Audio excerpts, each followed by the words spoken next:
state where we are.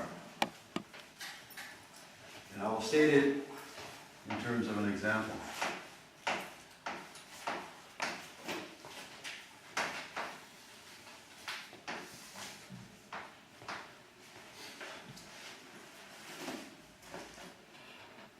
And then we will go on into some important theory. So let's just say X is compact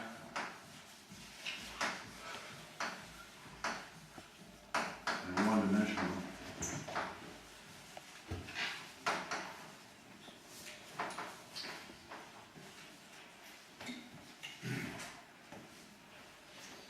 So just a compact Riemann surface. We have at least some visual intuition of what it might look like.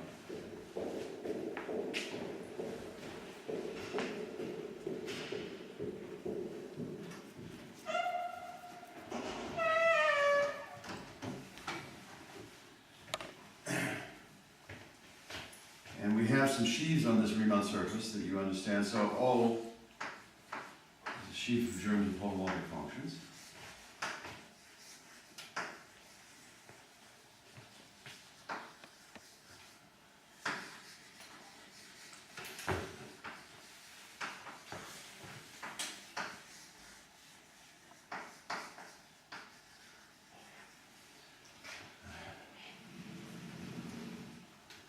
Reminder, on an open set, this is just the holomorphic functions on that set.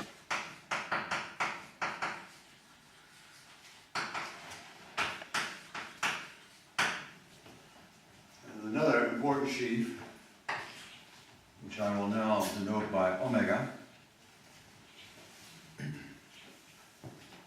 but later on I will also denote by k, so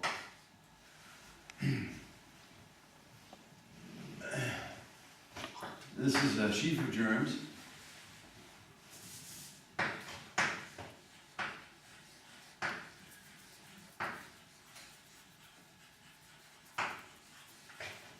of holomorphic one form.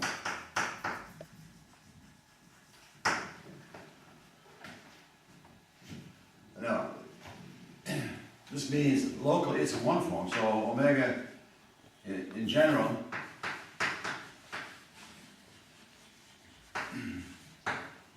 omega is in one form,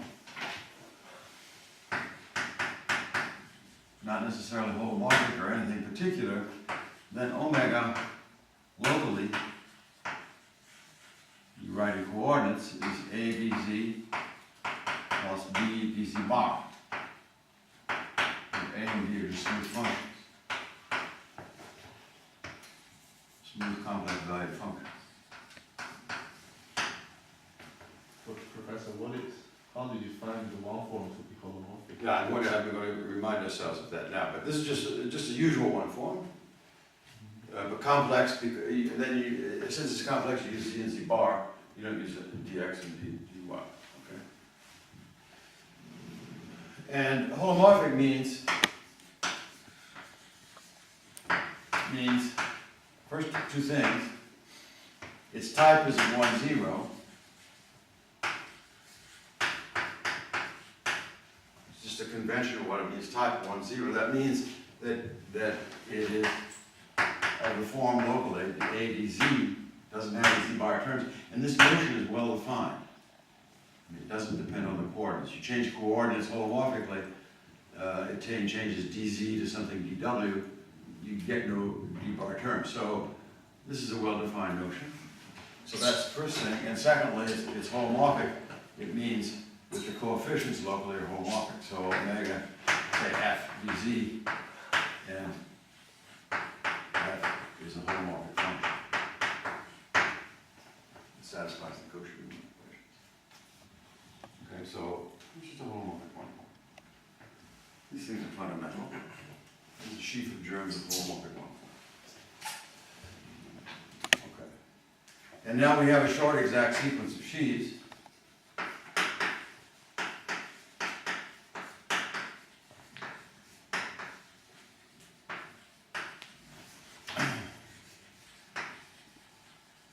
In this example, well, take a holomorphic function and you differentiate it with D.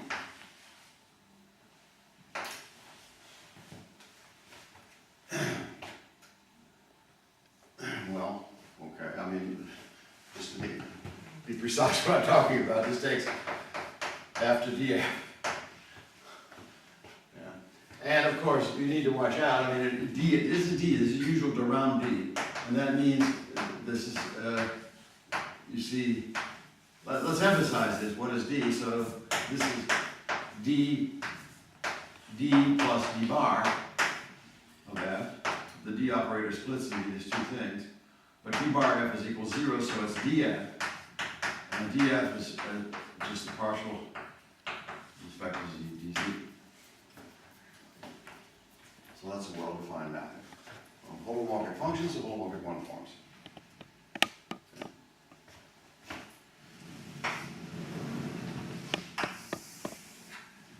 Now, let's recall the Poincare lemma.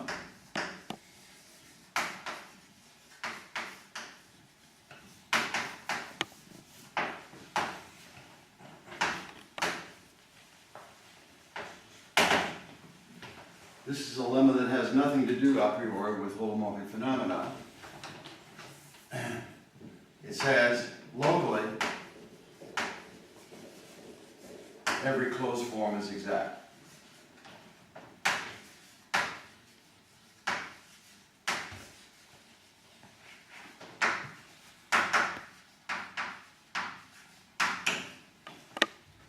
So if you take an appropriate neighborhood, like a ball or something like this, and you have, say, some very good conditions, so you need star-like or something about the origin, there's a local situation. You have omega, say, it's open set someplace, and omega, say, is smooth. By the way, now I'm going to write A following Griffiths, by the way.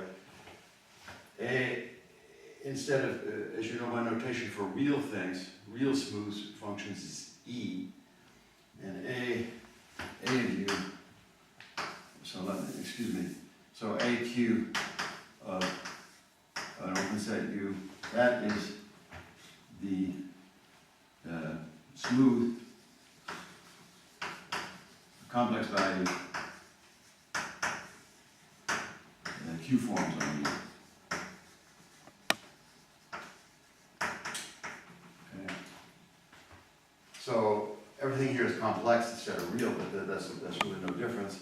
And the statement is that if d omega equals 0, then there exists mu in AQ minus 1 of U such that du is equal to that.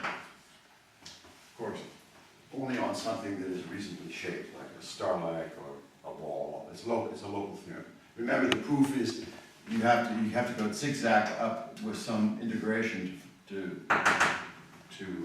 find. So that's a Poincare lemma. You know it. Okay, let's look at it in this context. So consider, for example, omega, a holomorphic one form on a disk, on the unit disk. So let's say this unit disk is one variable. Everything here is just one variable for fun. It's interesting enough at first. So it's holomorphic, so that means that this thing, omega, is just f dz. Just f dz. And now let's check d omega. Well, that's df wedge dz. And that's df plus d bar f wedge dz. But f is holomorphic, so that's d bar vanishes, that's Cauchy-Riemann equation, so it's df wedge dz. So that's df, the derivative with respect to z, dz wedge dz, and dz wedge dz is 0, so this is 0. So by stupid calculation, holomorphic one forms are automatically closed. And you can go backwards. A closed form of type 1, 0 is, it forces the d bar term to be 0. So it's really the same thing. So it says that everything here, everything in omega in dimension 1.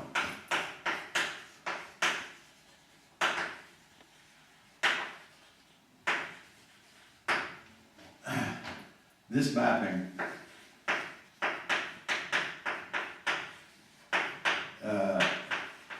is surjective. This is Poincaré lemma, Poincaré lemma for example, U equal a disk or something that's reasonably shaped. Okay? Because it's just the Poincaré lemma applied in this case. And you got, well, you get some function, and then you check that if d of it doesn't, well, the d of it is actually you get a holomorphic function. You just check.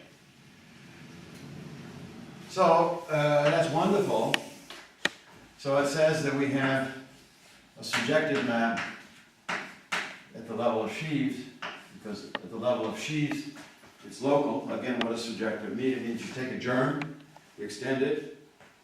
The exercise here is to say if you can make an appropriately small neighborhood of that point, and then you restrict, and then see if you can find something here that goes onto that. And of course, appropriate small neighborhood means something like a disk, and then it's good. And this mapping has a kernel, of course. Only holomorphic functions that get mapped to the 0 are just the constant function. D, the only thing constant. So this is the short exact Poincaré sequence, if you like, or de Rham sequence, the holomorphic de Rham sequence.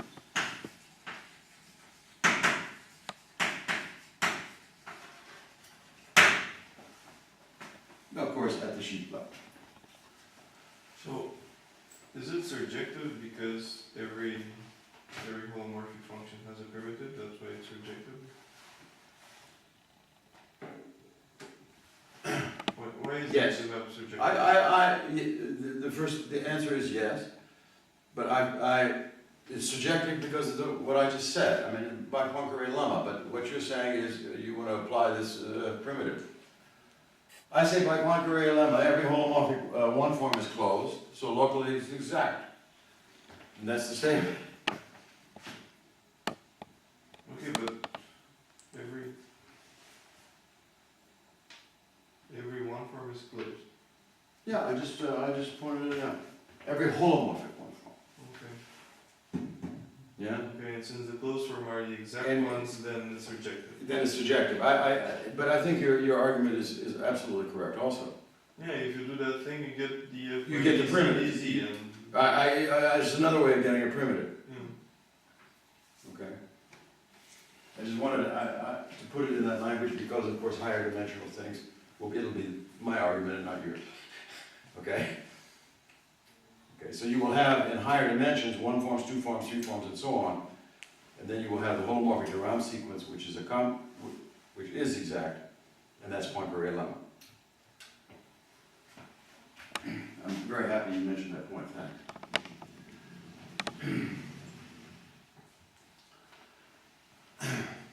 Okay. Now, I'm reviewing a little bit because Santiago couldn't make it the last time, so I wanted to mention this stuff slowly, just so you. And one of the things you missed in the last lectures, which I cannot review in detail, is associated to this short exact sequence is the long exact sequence in cohomology.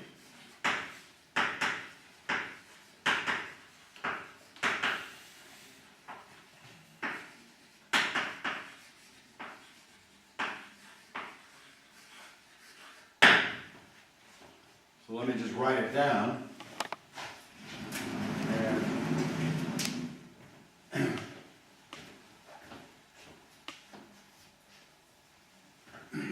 I will maybe talk a little bit of review. So you have sections of the constant sheet. So these are sections of the constant sheet.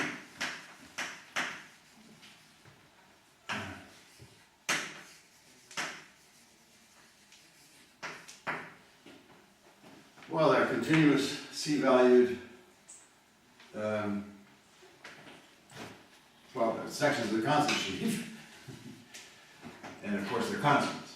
So, of course, here I'm using the fact that I assume that this is connected. So let's be very. Well, why are there constants? Can you make a section that is going through different values? Yeah, that's good. Let's think about that. So what is a section? It's a continuous holomorphic map from the space to the sheaf space. Okay. I think we should go through the definitions. Okay. Okay. So, I mean, it's a little bit trivial, but you know. So what is the definition? So you start with an open set, and you have the pre-sheaf of the open set. Okay. So in this case, you start with an open set, and you have the pre-sheaf of constant functions on the open set. So if this open set is connected, then this is really C. Okay? And now you see, let's see what is a section. Well, we take this limit of the sheaf space. We've talked about this many times, but I think it doesn't hurt to talk about it again, right? You take this limit of the sheaf space, you have all these stalks, and the topology is such that locally, a local neighborhood is a section.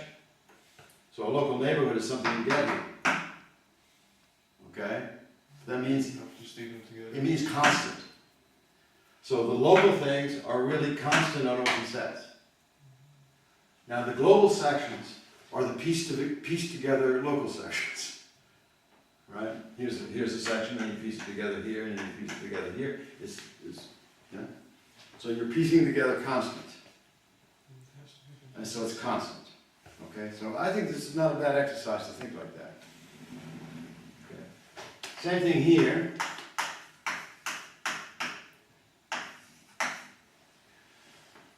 These are the global holomorphic functions. In other words, pieced together, well-defined holomorphic. So these are the holomorphic functions on X. X is a connected, compact Riemann surface. So these are also constants. Okay? All right. Now we're having fun. We go to the next thing. These maps here, this is the point where I spent yesterday talking about this until, so I can't review all of this, but these maps here, starting with this trivial map from the constant to the holomorphic function to D and so on. This is just, you take the constant, you regard it as a holomorphic function, then you take D of it, and you get a 1 form. You get a 1 form. This, Can you please explain more why those are holomorphic functions? Hmm? Why are the sections holomorphic functions? yes. Again, let's go through the same discussion, okay? So this is the sheaf of germs of holomorphic functions. That means a globally thing in this object is locally a germ someplace. That means it extends somewhere to an open set. Then you have a covering of the downstairs space by open set. Okay, it's a holomorphic. It's the same thing. It's local but pieced together. Yeah, it's a holomorphic function on X. It's just a holomorphic function on X, and X is compact, so it's constant. And then it's amazing. I mean, right? This guy, so these two things are pretty stupid, but this is some huge question that this is. It was in some sense Riemann's main question. This may be really stupid, but every holomorphic function on the Riemann for example, on the Riemann sphere is constant. Yeah, I use that here. The holomorphic functions are constant. And I agree with you, every holomorphic one form on the Riemann sphere is constant. You can check it. However, I'm talking about this thing now, okay? So look, for example, if X is a torus, just take the simple case of X as a torus, okay? Of that type. Then you take the form dz, where z is the usual coordinate on C. And you see d of z plus a lattice element is dz, so it's periodic. So this form is really defined on the torus. And obviously it's holomorphic. Okay, so here the torus is compact, and here's a non-trivial form on the torus. By the way, that's essentially the only one. Okay, so this is a major question and of great importance. What are the holomorphic one forms on a compact Riemann surface? Okay, and now this is the point. I'm not going to go in too deeply. The associated long exact sequence, which I talked about in great depth the last time. There's a boundary mapping here which I could explain right now, but I won't. Maybe I'll have time later on. We talked about at great length yesterday. These maps here is only the going up map from the 0th level to the first level is you have to define it. The rest of it is trivial.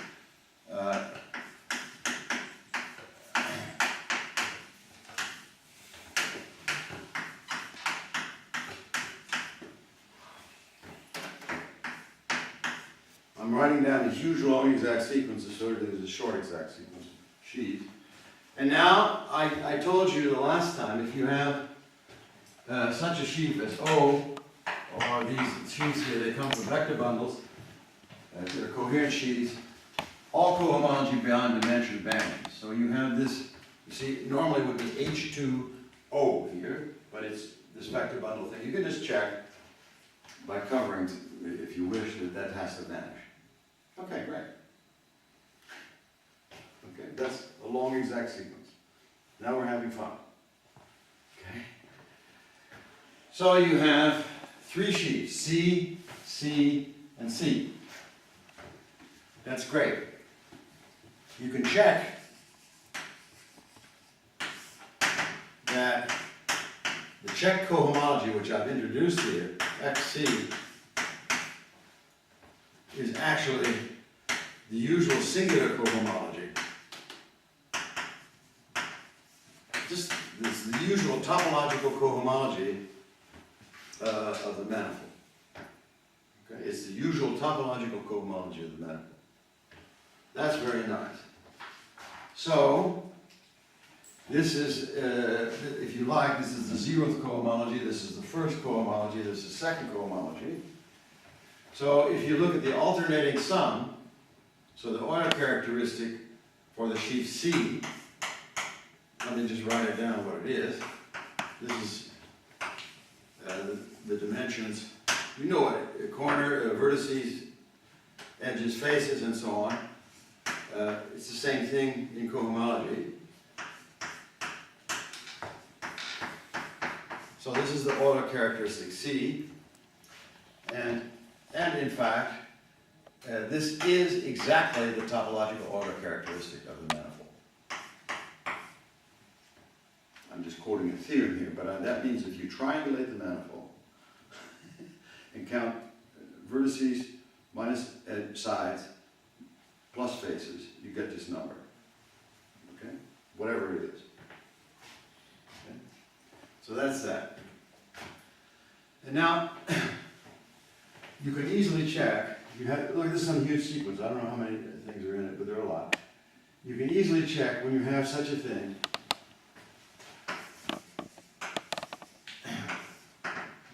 that the alternating sum of the Euler characteristics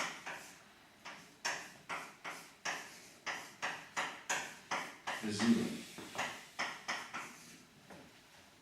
So, of the whole alternating sum of the Euler character, it's very easy to check. I mean, it's because you get plus, minus, plus, minus, plus, minus, plus, minus, and everything goes away. It's just a stupid check. Okay? That's great. Okay.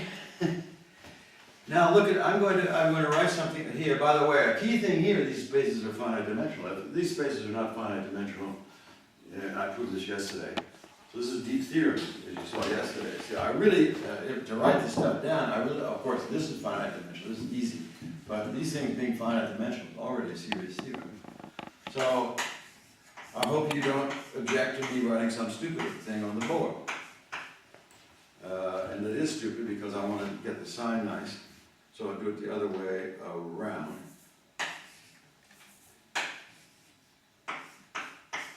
Right, did I get it right? Yeah. Okay.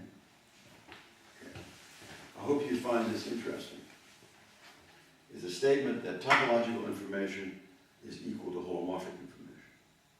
This is a statement about the sheaf O, which is holomorphic. This is a statement about the sheaf omega, which is holomorphic. This is a statement about sheaf C, which is purely topological. So on the right-hand side, you have topological information. And on the left-hand side, you have complex analysis. This is already, although just a first remark, I think a very interesting remark. Okay. Now, the problem is, however, computing those Euler characteristics. So let's take a look. Let's take a look at how to compute one of those things. So for let's take a look at the first one. The Euler characteristic of O, well, that's the dimension of the space. Ha-ha! This is not so bad. This is the dimension of the space of holomorphic functions on X minus the cohomology.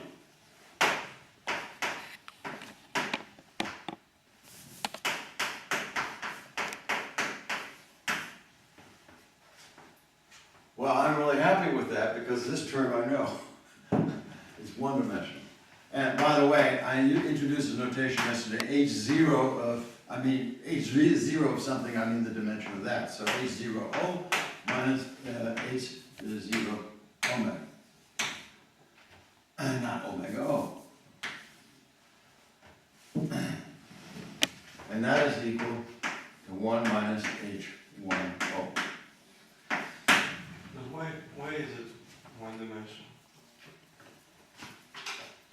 Or is it The dimension of this, one dimensional respect as an O modular as a what?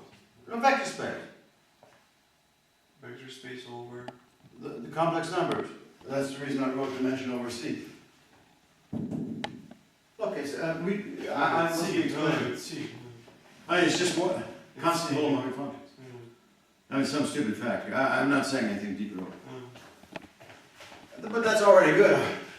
At least I only have one thing here. Okay? So that's this part of it. This part is purely topological. We'll come back to it. This part, what about this part? So this thing, omega, well, that's H0 omega. That's interesting. I guarantee you that was very interesting. This is space of globally defined holomorphic one forms.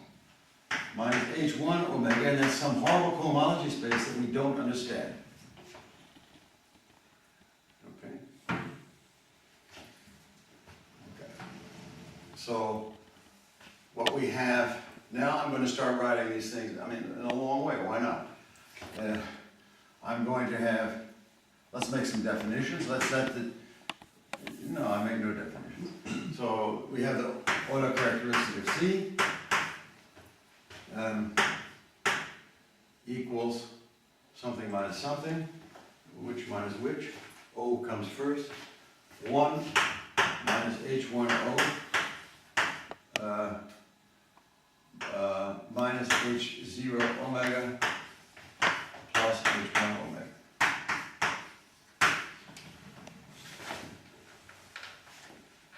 Okay. Have some patience. This is an interesting guy. Let's try to understand these H1s. So the big problem is the cohomology. So the big difficulty is how to understand cohomology.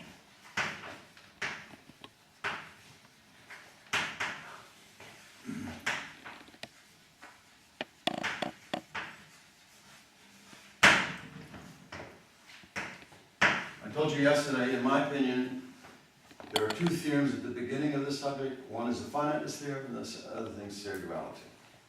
And Serre duality is a duality between cohomology in dimension 1 and H0. So the answer to this question, at least if one's a bit optimistic, is Serre duality.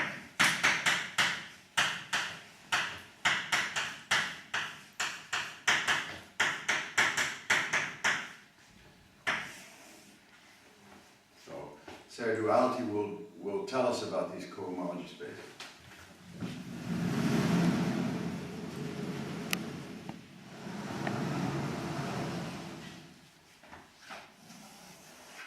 Sorry.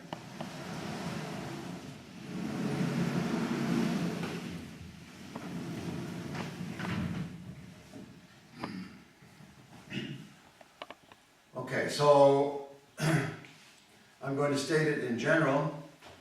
So the general statement of Serre duality, and then we'll look at what it means in this and show you how amazingly powerful it is.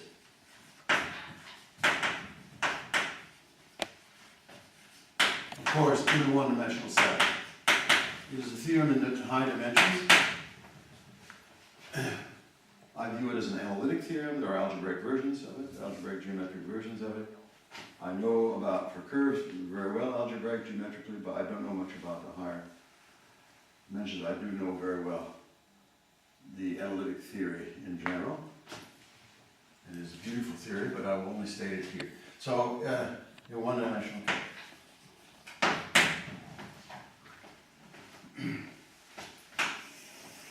Compact, of course.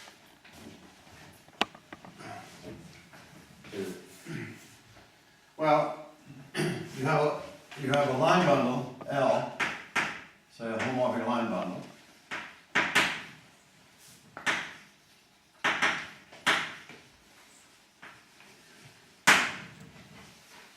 And of course, this means you have a sheaf of L, the script L, the sheaf of germs of sections.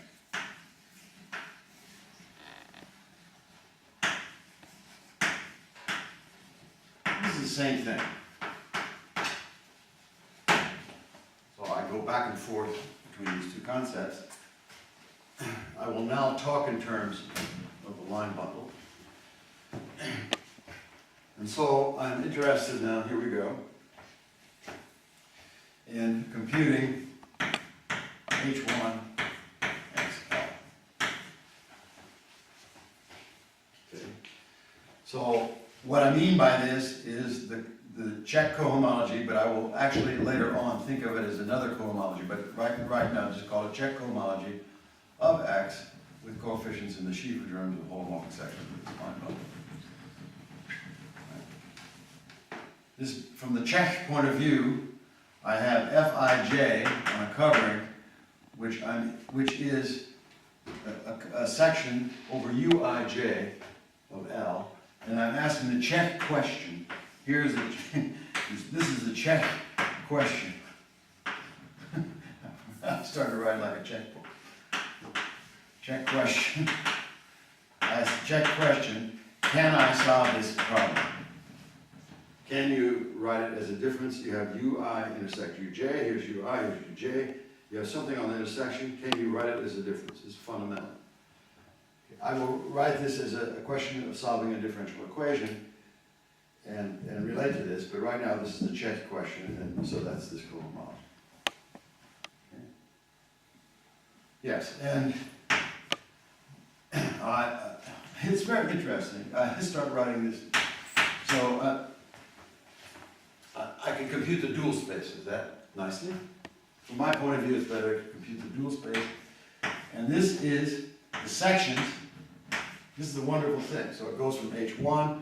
So I will write this sections as H0 here, because that's what sections are. You have to dualize the bundle. So that means replace every fiber by its dual space. Okay, the transition functions here are just the inverse of the transition functions here. Times, and now if you don't mind, I will write the language of algebraic geometry here as opposed to omega. I will write, I said sometimes it'll be k. So this is k is the line bundle of holomorphic one form. So this is the cotangent bundle. So what we call T01 of L. In this case, it's the cotangent bundle. So it's the holomorphic cotangent bundle. So it's the same thing. Local sections look like Fi is easy. That's Serre duality. I will explain it in detail. That's Serre duality, believe me. That you compute this space with this space. And that means, what are we talking about?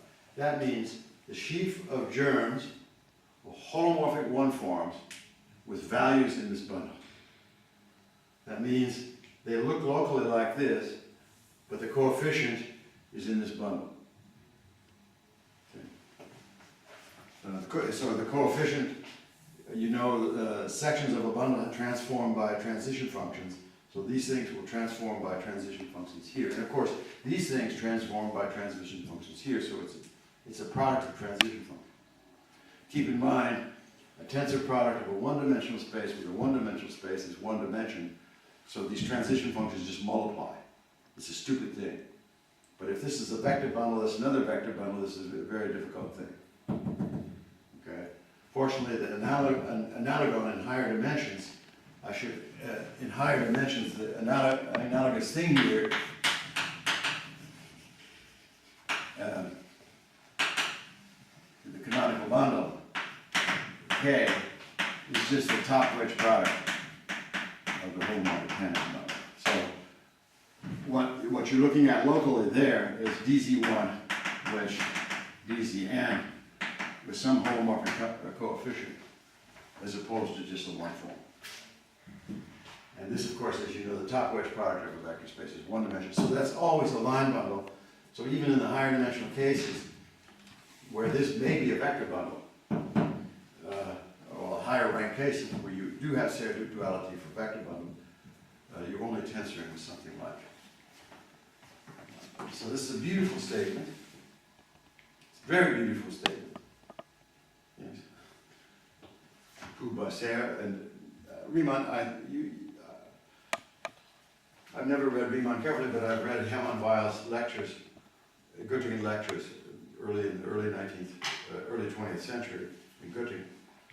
You could see in where he really somehow presented Riemann's point of view, you can see that Riemann understood it. And he understood it from some analytic viewpoint, which was really good.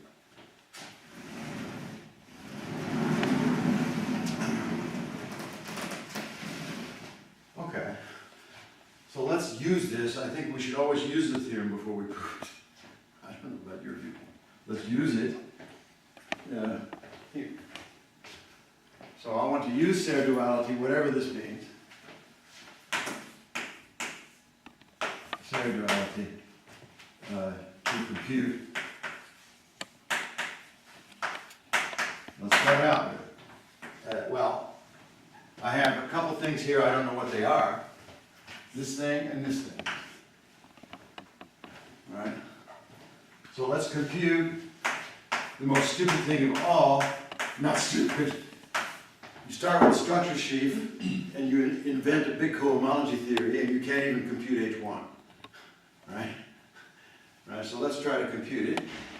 Well, that's great. It says H1 dual anyway, the dual space. There's a pairing here. I'm going to show you the pairing. The dual space is this thing, but that means at least it's isomorphic. It's the duality. H0, here we go. So you take the dual, you take the line bundle and you dualize it. Well, let me just put the formality here. The dual bundle of O as a line bundle, and you tensor with the canonical bundle. Let me remind you that at the sheaf level, I'm calling it omega. Now, O is the trivial bundle, right? So the dual of the trivial bundle is O, and this is an O module, so if you tensor this from an O module, this is just H0 x omega. That's a wicked theorem.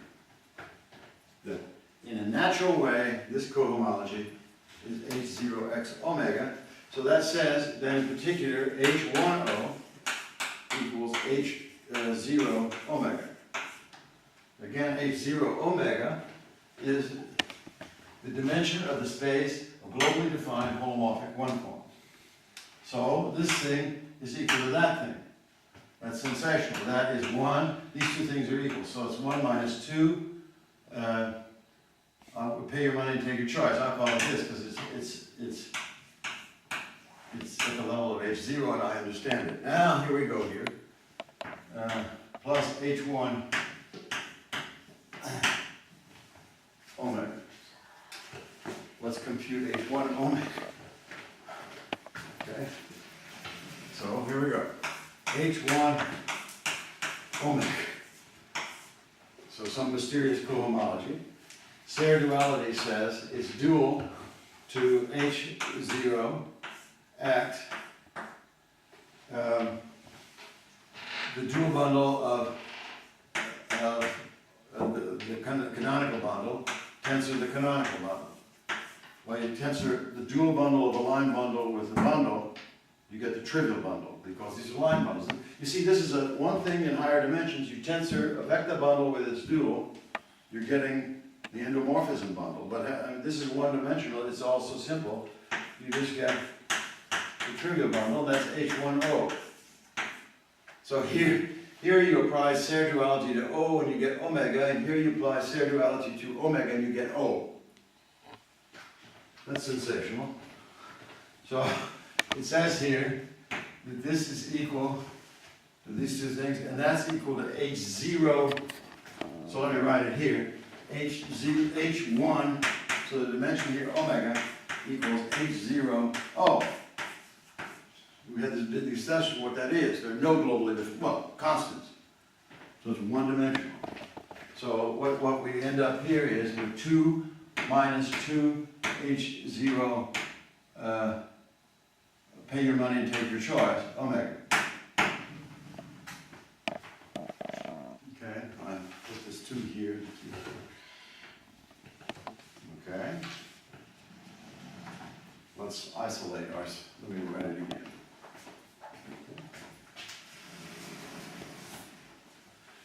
So, the Euler characteristic of the complex constant sheaf, which I'm going to discuss in a minute, is 2 minus 2 H0 omega. Okay. Does it have something to do with 2 minus 2g? You better believe it.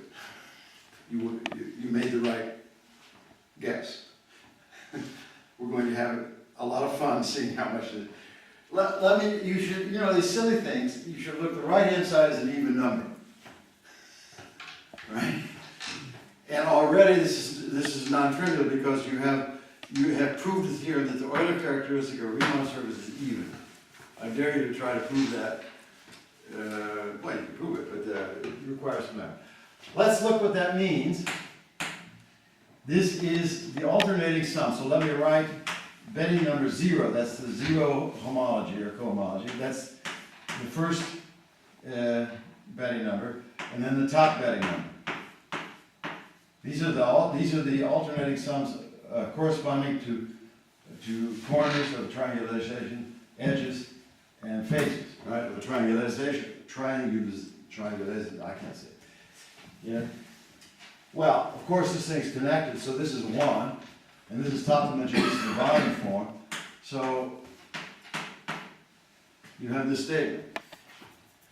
Well, that's kind of nice because this is equal to 2 minus 2 H0 omega. And as you see, you find many non-trivial points here. You find, first of all, that B1 is equal to 2 times this thing. Right? You find that B1 is even. This is something you cannot expect in general. The second Betty number is even. What does that mean? How do you expect it? And you find, now you have to make it, this is what Santal is talking about. You have to decide what is the genus. I have to find no genus here. So you have to decide what your favorite number is for genus. Okay? And my favorite number is genus is topological.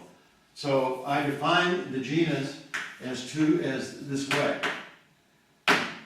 I define the genus as being half of the first Betty number. Okay? I like to have the genus as a topological invariant. Some people define the genus to be the space of holomorphic one point. It's the same thing. But somehow to me, the genus should be a topological thing. I'm probably not being faithful to Riemann. I have a feeling he was interested in the holomorphic form. So in any case, that's the definition of the genus. And if you have a Riemann surface as a handle body, you easily see that really I've made the right definition. Okay? Okay, so the end result, as Santel immediately saw, on one hand side is this, right? Because there it is. B0 minus B1 plus B2 is 1 minus 2G plus 1. Okay. And another fact is that the dimension of the space of holomorphic 1 forms, and they write it out long, equals G.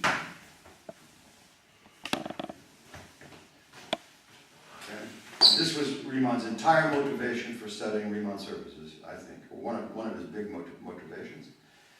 He has integrals, such as the integrals you have for solving the two-body problem, which are so-called elliptic integrals, as such an example. These integrals are integrated not on the Riemann sphere. You can imagine, if there's a square root in them, it is not defined on the Riemann sphere. It is defined on coverings of the Riemann sphere, which are Riemann surfaces. So Riemann had always in mind some Riemann sphere, and then for some reason, various reasons, whatever, he has some ramified covering here, X. And so for what reasons ever, he's interested in integrating the things that are well defined for him, and the things that are of fundamental interest in the 19th century mathematics are picking a base point and integrating over a curve from the base point to a general position. You would like to define it here, downstairs, maybe I'll call this X tilde. Downstairs, you really think here, but it's not well defined because of topologies. But up here it is well defined, and these are the various integrals of relevance to Riemann. For example, solving elliptic integrals. This is a big problem. This is the beginning of complex analysis in some sense, to integrate very complicated things. You know, 1 over the square root of something horrible, right? And this is something horrible as an algebraic function, and then to this algebraic function you get this. So this is really, really, really fundamental, right? That on a Riemann surface of genus G, you have G integrals. They call them integrals. He couldn't call them one forms, he didn't know the word. Right. Okay?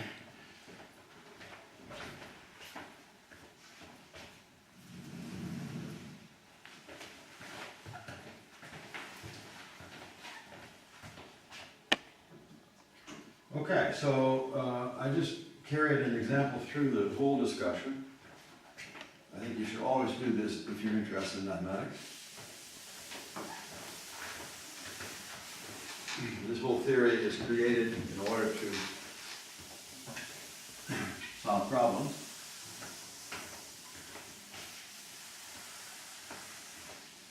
And now I would like, in the remaining 15 minutes this morning, to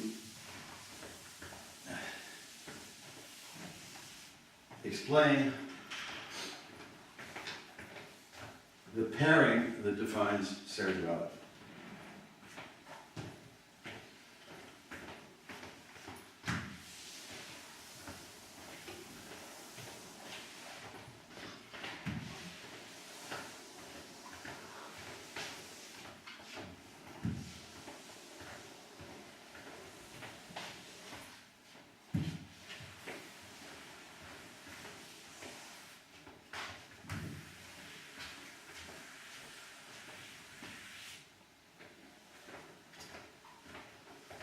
Pairing that defines, so let me, whatever that means, defines Serre duality. And here, let me emphasize, because I'm a geometer, but I use analytic methods, so this is an analytic viewpoint.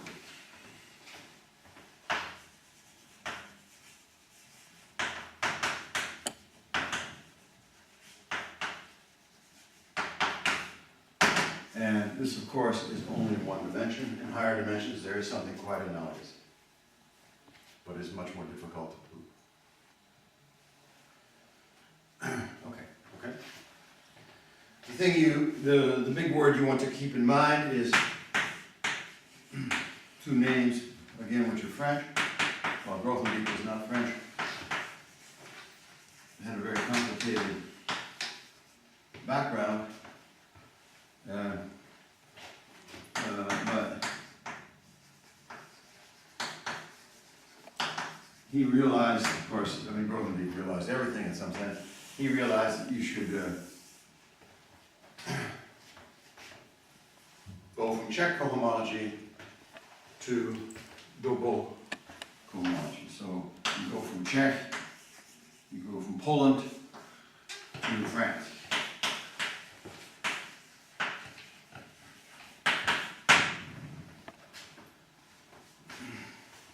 Okay, and I will use the Dolbeault cohomology here. You know, this cohomology here is with differential operators.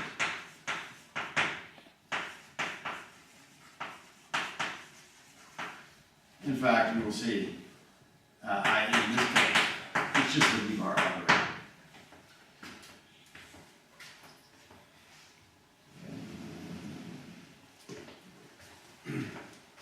So let me make the first remark. If E is let E be a vector homomorphic vector bundle.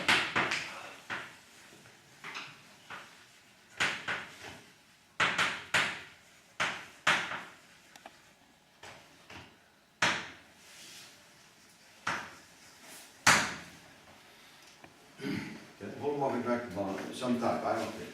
I'm going to apply this in case of line bundles, but I want to emphasize it has to do with holomorphic vector bundle. And now let's look at the sections of this vector bundle. But the interesting thing is, let's look at the smooth sections of this vector bundle.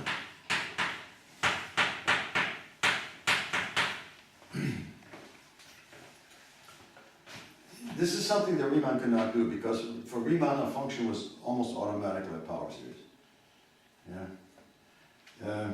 This is a new development to look at something smooth, and then I will write this as A, so it's complex value, it's a complex vector bundle, so I will write this A of E. Maybe I will write this AX, I don't know, A of E. As a sheaf use. Now notice a fundamental fact. You take some section here, S. Now what that means is this is a collection of smooth functions, so that Sij equals Gij Sj, right? I mean, on a local trivialization, these are smooth functions that glue, or smooth mappings, because it's a vector bundle. So these are vector value mappings over a trivialization which glue correctly, right? Now abracadabra, do magic, d bar of Si equals d bar of Gij Sj, ha ha ha, Gij is holomorphic, so you apply the chain rule here, and d bar kills Gij, so you only get the one contribution. This is Gij, d bar Sj.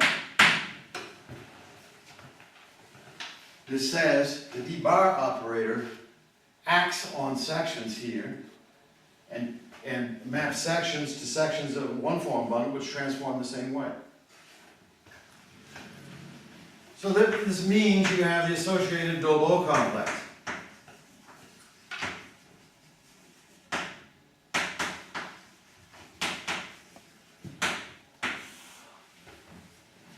What is that?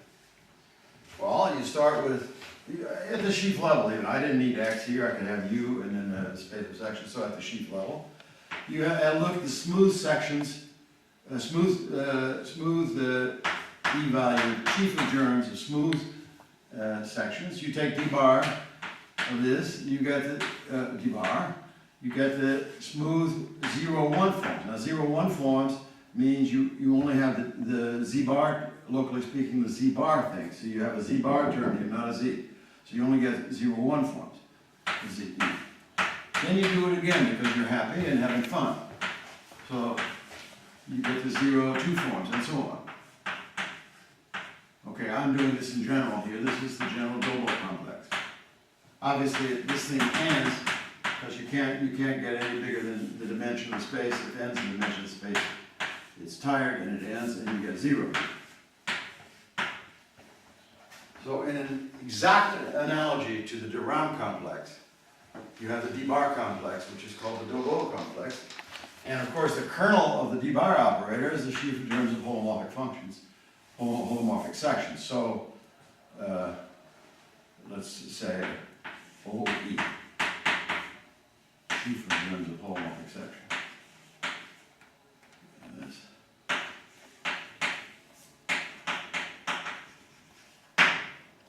Okay. Sometimes I'm just calling this E. And this injects it.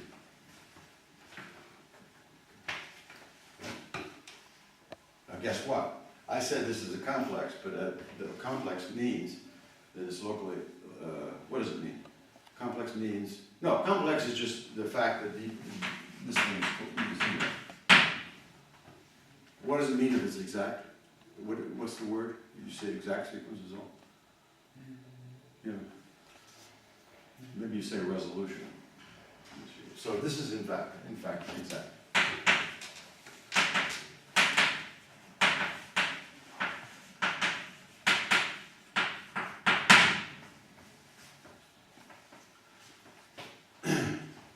Now this is standard business.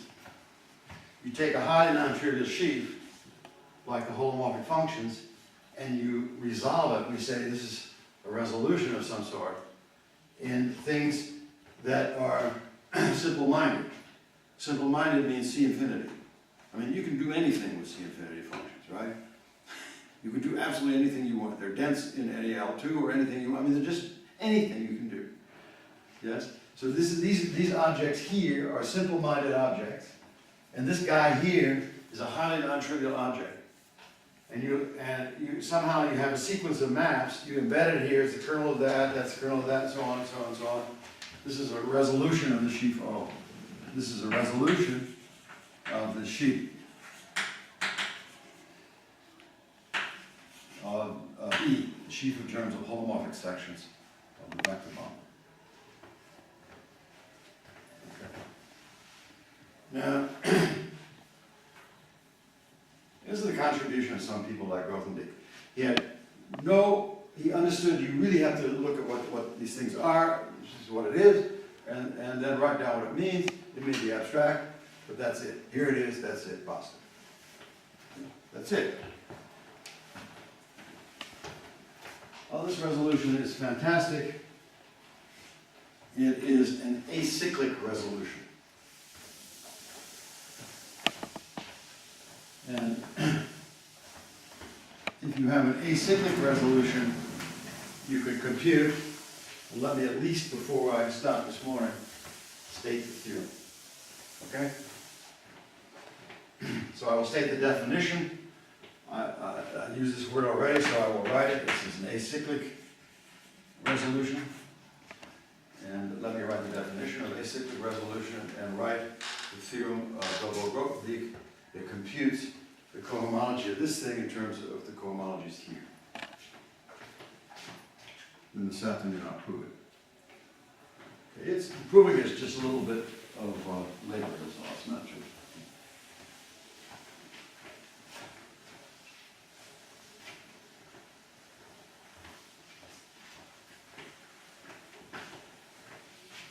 It must have been incredible. This is a simple-minded thing for Grothendieck. But, you know, he organized mathematics in Paris in a seminar where there were 100, I don't know how many people, you know, sitting around, and he would explain what you need to do. Do this, you do this, you do this, you do this. And you know, just incredible. And he knew exactly how to do all this stuff. And I was not there, of course, but and these other people had to do it, so but he told them what to do, and then great authors wrote this up. There are many, many volumes. They're called AGI 1, AGI 2, and so on, and SGIs, and so on. many, many volumes of algebraic geometry and probably other subjects too, if you think about it. This is just some trivial point, but it's an example. It's something you write down and then make sure you get it right. So let S be a sheaf, and I think I want to start here with 1, but you may correct me. This operator will be boundary 1, boundary 2, boundary 3, and so on. So this is an exact sequence of sheaves. Exact sequence of sheaves.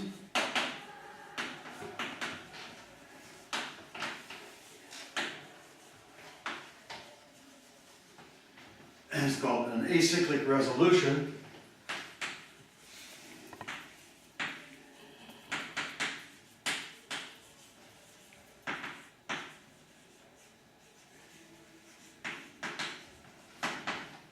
Whenever there is no cohomology in these things. So HQ, we're on some base X, SL equals 0 for all L and for all Q positive.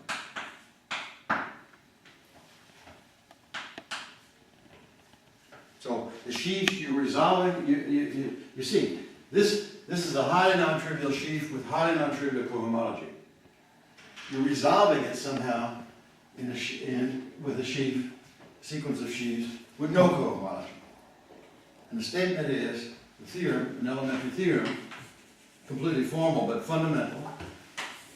You might call this the theorem of Dolbeault is, Grothendieck pointed this theorem out. It's a very easy theorem, and I will talk about this afternoon. It is HQ, it's the Durand theorem. HQ of XS is, okay, I'll do it right here, kernel of, I hope I got this right, so H1 is this from here to here. I think this is, I got the numbers right.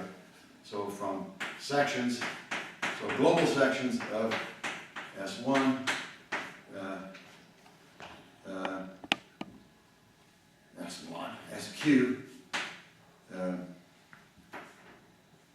global sections of SQ plus 1, modulo image of global sections, SQ minus 1.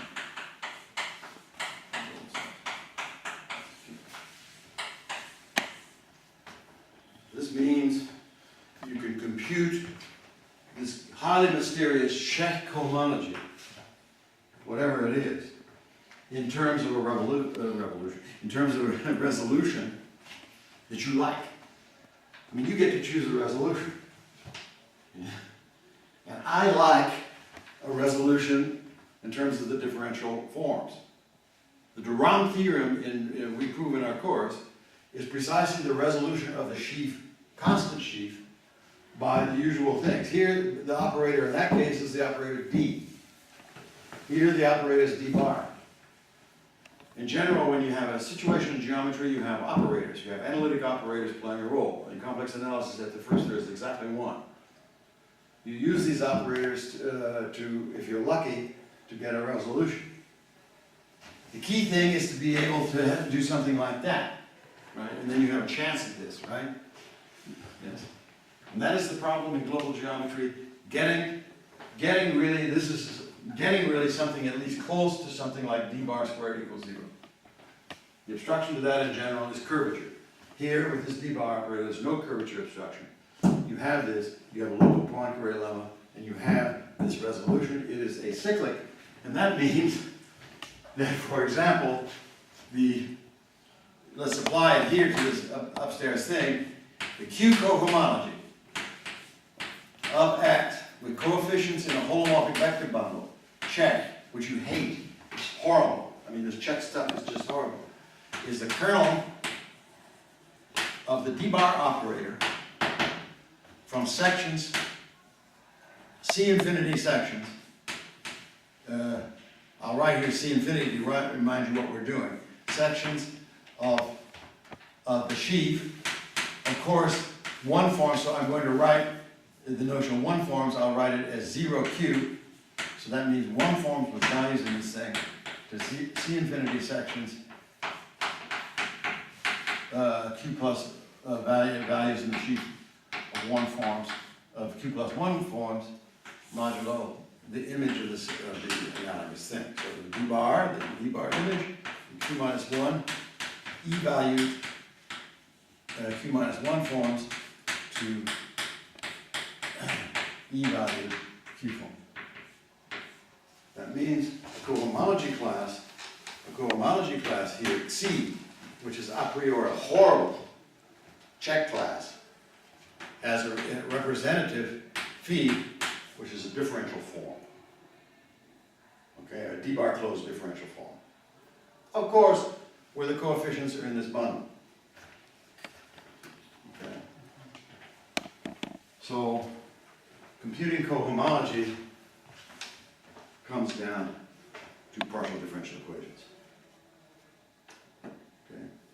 That is the analytic viewpoint on the subject, and that I will show you this afternoon. That's the analytic viewpoint on Serre duality, because suddenly an element here isn't mysterious, it's just a differential form.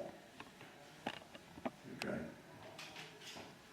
Fine, so I will talk this afternoon about that at some point. It's called the Dolbeault-Grothendieck idea, or Grothendieck's idea.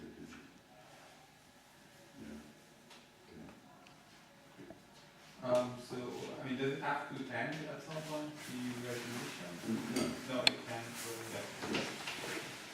You will see, I mean, you don't need, if you, yeah, it's a little bit stupid. In order to compute H1, you only need it to there, in order to compute, it's just whatever you want to compute. Okay. So from our point of view, since the coherent sheaves, everything ends at dimension, Right. so that's all we care about.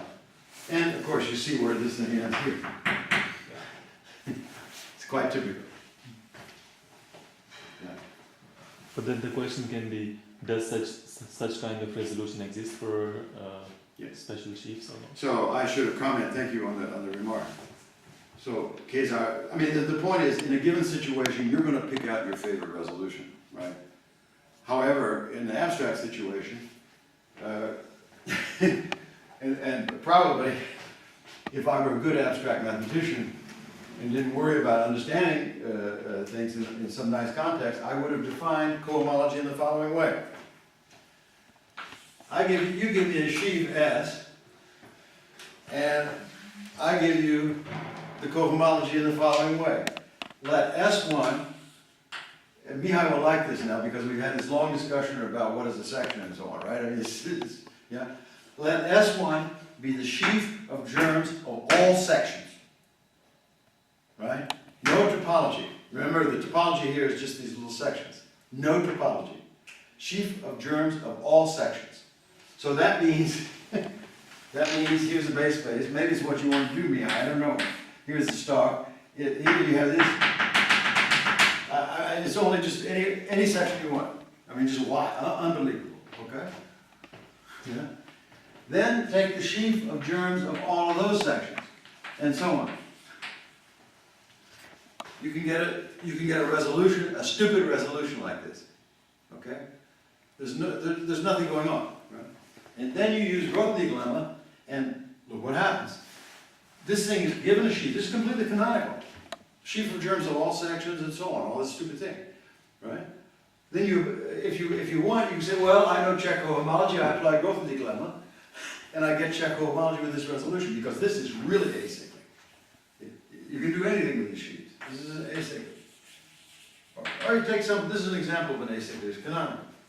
And now define check cohomology that way. You don't know what check cohomology is, you haven't defined it, well, define it this way.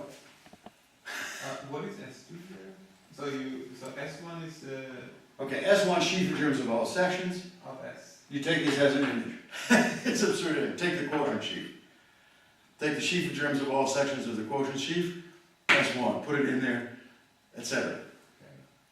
Okay. Right? You just keep on going with this stupid construction. It blows my mind when I first saw this. Come on, you can't be serious about this. But, I mean, it's a formal, it's an abstract way. I mean, it's like, yeah. I mean, I can't possibly understand that. That's why I hate it. But at least it's an abstract way. That's what you're saying, Latif, right? I mean, you just take this thing and that's it. And, okay. But nobody likes it. Okay, except that's a definition if you like. Probably it's no worse than the Czech definition. Taking all these Czech space, co-cycles, co-boundaries, all that stuff. But this differential form thing is really good. There's Dolbeault going on. So this afternoon I'll talk about it.